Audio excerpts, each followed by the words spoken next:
Hello everyone, welcome back to my channel, welcome to another mini blog. তো আগের ম্যানের ব্লগটা যেখান থেকেই শেষ করেছিলাম, চলো আজকে ওখান থেকেই শুরু করি।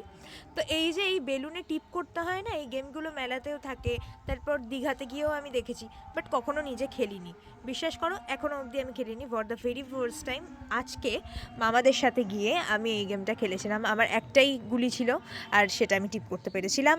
তো যথারীতি করে আমি খুব আনন্দিতও হয়েছিলাম। তারপর চলে এলাম আমরা স্প্রিং পটেটো খেতে।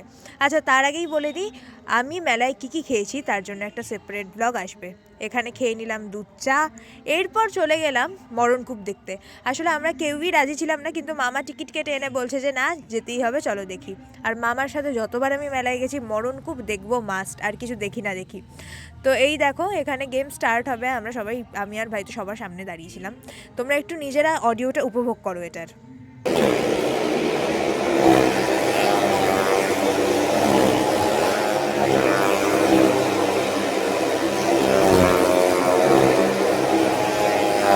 প্রতিবারই আমি যখন মরণকূপ দেখতে যাই আমি ভাবি এরা কি করে পারে, কিন্তু হ্যাঁ, অনেক প্র্যাকটিস করার পরই এরা এগুলো করে, কারণ বলে এটা এদের প্রফেশন, এটা এদের করতেই হবে। তো যাই হোক, এরা সাবধানে করুক। আর দুটো গাড়ি যখন পাশাপাশি যাচ্ছিল, তারা হাত ধরছিল, তারা বেরিয়ে আসছিল, আবার অনেকে তাদের টাকাও দিচ্ছিল। তো এই দেখতে দেখতে আমরা মরণকূপ দেখার থেকে বেরিয়ে যাই। প্রতিবার মেলায় যাবো আর মামা মরণকূপ আমাদের দেখাবেই, ছোটোবেলার থেকে এটা আমি দেখে এসেছি, আর বাবার সাথেও কয়েকবারে মরণকূপ দেখেছি। তারপর ওই বুল গেমটা দেখলে, ওটা ভাই বলছিল যে উঠবে, কিন্তু তারপর সবাই বারণ করাতে আর ভাই আর জেদ করেনি। তারপর চলে এলাম টার্কিশ আইসক্রিম খেতে।